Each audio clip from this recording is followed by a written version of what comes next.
ইসলাম বিদ্বেষীদের কোনো স্থান নেই। একবিংশ শতাব্দীতে কোনো সমাজেই ঘৃণা, অসহিষ্ণুতা, বর্ণবাদ, বিদেশিদের প্রতি বিদ্বেষ বা ইসলাম বিদ্বেষীদের কোনো স্থান নেই।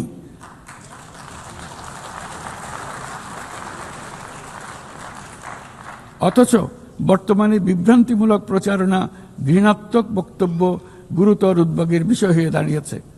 গত বছর বাংলাদেশে ছাত্র জনতার অভ্যুত্থান পরবর্তী সময়ে বিভিন্ন স্বার্থান্বেষী গোষ্ঠীর পক্ষ থেকে উদ্দেশ্যমূলকভাবে বিভ্রান্তিকর সংবাদ ছড়ানো হয়েছে, যা এখনও চলমান রয়েছে। এর সঙ্গে যুক্ত হয়েছে পরিকল্পিত মিথ্যা সংবাদ, কৃত্রিম বুদ্ধিমত্তা নির্ভর ডিপফেক এর প্রসার, যা পরিস্থিতিকে আরো জটিল করে তুলেছে। এসবের বিরুদ্ধে আমাদের একসঙ্গে কাজ করতে হবে, যাতে এসব বিকৃত কর্মকাণ্ড মানুষের আস্থাকে বিনষ্ট না করে কিংবা সামাজিক সম্প্রীতিকে দুর্বল করে না দেয়।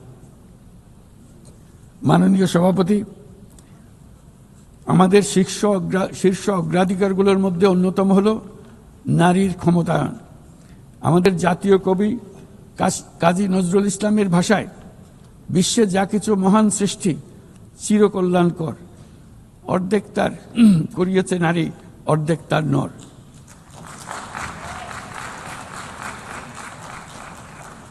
প্রকৃতপক্ষে বর্তমান বিশ্বে অনেক গুরুত্বপূর্ণ ক্ষেত্রে নারীদের অবদান অর্ধেকেরও বেশি। এ মাসে বাংলাদেশে প্রথমবারের মতো unpaid household production satellite account জরিপ প্রকাশিত হয়েছে। সেখানে দেখা যায় যে অবৈতনিক পরিচর্যা ও গৃহস্থালী কাজে শতকরা 85%-এরও বেশি কাজ নারীরা একাই করে থাকেন, যার অর্থমূল্য আমাদের স্থূল দেশজ উৎপাদনের প্রায় 16%। বহু প্রতিকূলতা সত্ত্বেও আজ আমাদের মেয়েরা শ্রেণীকক্ষ থেকে বোর্ডরুম, গবেষণাগার থেকে ক্রীড়াঙ্গন সবখানে বাধা অতিক্রম করে সফল হচ্ছে। সম্প্রতি আমাদের নারী ফুটবল দল আঞ্চলিক চ্যাম্পিয়নশিপ জিতেছে, আন্তঃএশীয় প্রতিযোগিতার জন্য উত্তীর্ণ হয়েছে এবং সারা দেশের লাখো মানুষকে অনুপ্রাণিত করে চলেছে। নারীর নিরাপত্তা ও মর্যাদা এবং সমান সুযোগ সুনিশ্চিত করার জন্য আমার সরকার প্রচেষ্টা অব্যাহত রয়েছে। এই বছর আমরা বেইজিং ঘোষণাপত্রের 30তম বার্ষিকী উদযাপন করছি। এই উপলক্ষে নারীর ক্ষমতায়নে আমাদের অঙ্গীকারকে আরও জোরদার করতে আমরা বেইজিং +30 অ্যাকশন এজেন্ডা এর অধীনে আগামী 5 বছরে বাস্তবায়নের লক্ষ্য নিয়ে 4টি জাতীয় প্রতিশ্রুতি ঘোষণা করেছি।